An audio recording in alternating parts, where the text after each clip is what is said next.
First, I write a sentence. I get a tickle of an idea for how the words might come together, like an angler feeling a tug on the rod's line. Then I sound out the sentence in my head. Then I tap it on my keyboard, trying to recall its shape. Then I look at it and say it aloud to see if it sings. Then I tweak, rejig, shave off a syllable, swap a word for a phrase or a phrase for a word. Then I sit it next to other sentences to see how it behaves in company. And then I delete it all and start again. If there were a pie chart that divided up my time on Earth, the coloured slice that covers writing sentences would be the biggest, apart from the one that covers the thing everyone does, sleeping. I don't count how much writing I have done each day, but if I did, I wouldn't count words. I'd count sentences. Sentences are my core output, the little widgets I make in my workshop of words. It helps to think of it, like this, as just cranking out a daily quota of sentences, instead of being a writer, which feels like a claim that will need to be stamped and approved. I write maybe 3,500 sentences a year. Is this too many, or not enough, or about right? I have no idea. I write one sentence, then another, and repeat until done. I don't know when done is. Some writers claim to have sentences in their heads hollering to get out. Flaubert wrote that he was itching with them. These writers just seem to have a knack for putting words into right-seeming order, as if it were a skill as randomly allotted as being able to wiggle one's ears. Not me, but I can spot a good tune when I hear it. I know what a good sentence looks and sounds like, so that when I come across one in my own writing, I have the good sense not to delete it, but to try and replicate it. Having only minor gifts has its compensations. It has forced me to think hard about how words join up and why some sentences work better than others. A nightingale has no idea why such a bewitching noise emerges from its throat. A human nightingale impersonator must pass every note.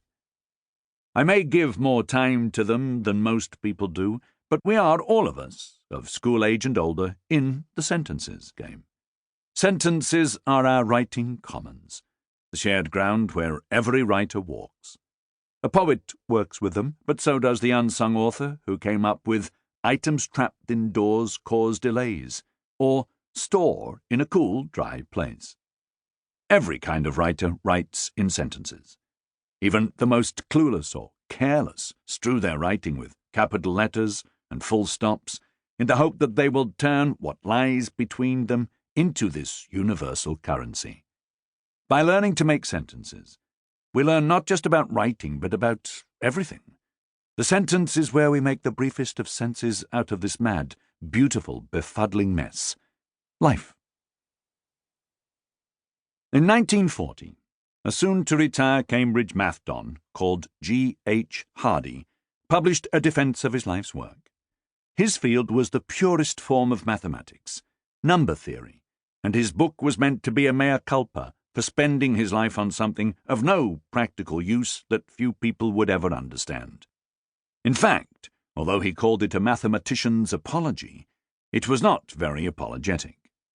Hardy declared that math had given him his life's one great permanent happiness, and that when the world was immolating itself in war, it offered a consolingly parallel universe of spare, numbered beauty. Applied math, the kind that could compute the dimensions of the fourth bridge, or the reach of a radio transmitter, he decried as trivial. Real math, he thought, bypassed the world in pursuit of pure abstraction. It was useful only rarely and never on purpose. Like Einstein, Hardy felt, above all, that equations should be beautiful. A mathematician, like a painter or a poet, he wrote, is a maker of patterns. A mathematical equation and a written sentence have much in common. Both rely on symmetry and balance, often asserting a connection between the seemingly different. Both explain reality in as elegantly concise a form as they can. Both reduce randomness to inevitability, their equal signs or clauses falling into place with a rightness that renders the inchoate and incoherent suddenly clear. Both tell us something about the world outside themselves, but both also swim in their own kind of beauty.